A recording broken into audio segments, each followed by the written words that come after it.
विनय कुमार सिंह जी, जो मौजूदा समस्या है इसमें रास्ता क्या निकाला जाए? पट्टी पे सर आपका गलत चल रहा। जी जी हाँ, क्या रास्ता निकाला जाए बताइए सर। एक तो पहली बात मैं कहूंगा, जो हमारा पट्टी पे जो नाम चल रहा है वो शिक्षा मित्र नेता दिया हुआ है, उसको थोड़ा सही करा दीजिए, कंफ्यूजन होगा। हाँ। दूसरी बात, थोड़ी सी बात मैं बताऊंगा आपको इस विषय पे कि जब शिक्षा मित्रों की नियुक्ति हुई थी, इनका कार्यक्रम चल रहा था, इंटर पास थे, कुछ ग्रेजुएट थे, कुछ ज्यादा क्वालिफाइड थे। इसमें हम आज इनके साथ जो हुआ है भाई, वो तो माननीय उच्चतम न्यायालय का निर्णय है, उस पर कोई कटाक्ष भी नहीं किया जा सकता है, मैं उसका सम्मान करता हूँ। जो हुआ है गलत हुआ है, क्योंकि कारण क्या है कि इन लोगों ने काफी बड़ा सपना देखा था, हम परमानेंट हो गए, हम ये करेंगे। बहुत लोगों ने बड़ी बड़ी गाड़ियां, किसी ने मकान, किसी ने लोन, किसी ने, ये सारी बातें थी। अब इसमें आप इसी गहराई पे जाइए कि पहले क्या होता था कि इनको 10% का कोटा दिया जाता था। जब विशेष बीटीसी की नियुक्तियां होती थी या कोई नियुक्ति होती थी तो 10% कोटा दिया जाता था। धीरे धीरे जितने क्वालिफाइड होते थे वो धीरे धीरे सब समायोजित होते चले जा रहे थे। पिछली जो गवर्नमेंट थी उसमें माननीय राम गोविंद चौधरी ने, जब इनके शिक्षक नेता गए उनके पास, तो उन्होंने कहा कि जब उन्होंने कहा हमारा मानदेय 7,000 कर दिए, 8,000 कर दिए, तो उन्होंने कहा भाई आपका मानदेय 7-8,000 नहीं, मैं आपको तो सहायक शिक्षक बनाने जा रहा हूँ। तो सीधे उनको ख्वाब दिखाया कि आपको सहायक शिक्षक बनाने जा रहा हूं, जबकि हकीकत यह है कि इस आजाद हिंदुस्तान में पहली बार RTE लागू हुआ, राइट टू एजुकेशन, जिसमें बगैर टेट नहीं बन सकता। ये सारी बात सरकार को मालूम थी, उसके आला अधिकारियों को मालूम थी, सबको पता थी। इन्हीं शिक्षा मित्रों के एक शिक्षक नेता को एक बात राम गोविंद चौधरी ने बहुत अच्छी कही थी कि भाई आप लोग टेट क्वालिफाई आप लोग करा देता हूं, उसमें थोड़ा ढील दे दूंगा, ज्यादा से ज्यादा लोग सिलेक्ट हो जाओगे।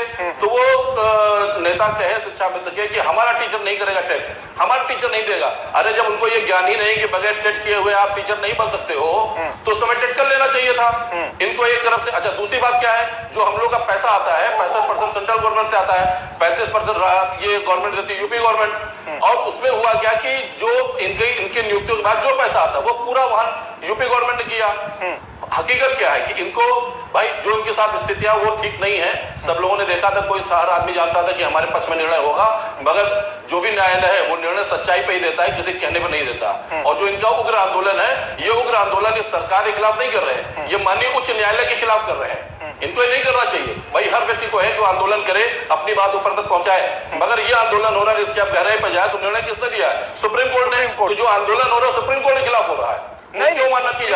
अरे आप अपने सही ढंग से ये सरकार के को चाहिए भी नहीं, ये लोग हैं इनको नहीं सर, सुप्रीम कोर्ट के खिलाफ आंदोलन नहीं है। आंदोलन इसलिए चल रहा है कि सरकार का ध्यान आकृष्ट कराया जा सके कि भाई सरकार कोई रास्ता निकाले, हमारी नौकरी बचाए। नौकरी बचाने के लिए हर आदमी आंदोलन करना चाहता है सर, वो आखिरी लड़ाई लड़ना चाहता है। भाई सरकार सर आएंगे, फिर आएंगे। विनय कुमार सिंह जी हो जाएंगे, सरकार की पूरी आप बताइए, आपके पास क्या है? छोटे शब्दों में जी बताइए, कोई हल बताइए। अरे सरकार को भाई इनको करना कहिए सरकार को। इनको जैसे कोर्ट ने भी एक रास्ता खोला है कि भाई इनको जिस पुराने पदों पे थे उस पदों पे आ जाए, उनका मानदेय जैसे मिला मानदेय मिलता रहे। जैसे जब मानदेय बढ़ाने की बात की, मानदेय इनका बढ़ता रहे धीरे धीरे। और जो डायरेक्ट भर्ती में जब 2 बार भर्ती निकाली जाएगी उसमें अप्लाई करे, जो क्वालिफाइड, जो टेट क्वालिफाइड है वो जनरल लोग साथ वो सहायक शिक्षक बनते जाए। चलिए ठीक, आपकी बात आ गई। शिक्षा विभाग छोड़ के सरकार कोई दूसरे विभाग में रास्ता निकाले। आपको जवाब भी हम लेंगे, लेकिन उससे पहले हम विनय जी के पास जा रहे हैं। विनय जी, किस तरह से अब आपको लग रहा है, आप लोग हो हल्ला तो कर रहे हैं, शिक्षा मित्र सड़क पर हैं और स्कूलों में पठन पाठन का काम बिल्कुल ठप है सर, ये तो आप जानते हैं। और शिक्षक की जिम्मेदारी समाज के निर्माण की होती है, देश के निर्माण की होती है। और ऐसे में हम क्या करें?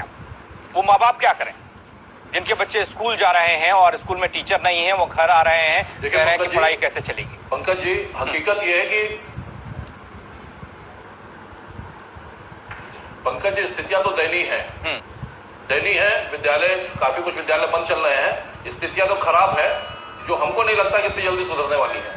हमारे साथी दुबे जी ने कहा भी ये बात कि इनको अपने स्कूल जाना चाहिए। मैं इनको बताना चाहूंगा कि सुप्रीम कोर्ट ने जो आदेश जारी किया है, जो हाईकोर्ट का पुराना आदेश था, डिसमिस करने का पूरा आदेश एज इट इज मान लिया है।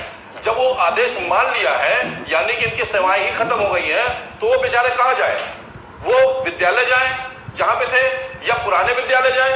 केवल एक रास्ता बताया गया है सुप्रीम कोर्ट की रूलिंग में कि आपको अगर यूपी गवर्नमेंट चाहे तो इनको पुराने पद पे भेज सकती है। हाँ। और उसका खर्चा वहन वो अपने आप करेगी। मगर 5-6 दिन हो गया, अभी तक तो ना तो कोई शासन से कोई निर्देश जारी हुआ, ना विभाग से कोई निर्देश जारी हुआ, तो ये जाए कहां? अब अगर वास्तव में सरकार इनके प्रति थोड़ा सा भी संवेदनशील है तो कुछ चीजें मैंने भी नोट की हैं। ये चीजें अगर ये कर ले, जैसे बताइएगा जो 15 से 20 हजार के आसपास स्टेट पास है शिक्षा मित्र, उनको वेटेज देते हुए तत्काल भर्ती की व्यवस्था, विज्ञापन निकाला जाए, भर्ती व्यवस्था की जाए, मगर ये काम बहुत जल्दी किया जाए।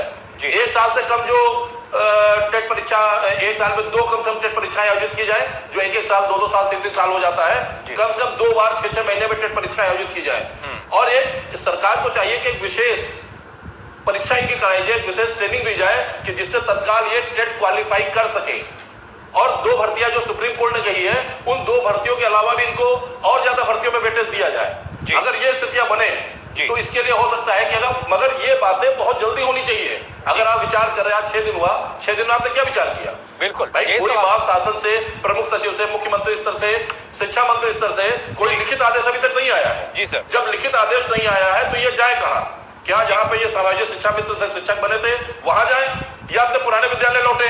पुराने विद्यालय लौटे किस आधार पर वो किया जाए? क्योंकि इनको सहायक शिक्षक बनाने से पहले कंफ्यूजन कई जगह पर है और कोई साफ तौर पर ये बताया नहीं गया कि आखिर करना क्या है, अब क्या किया जाए।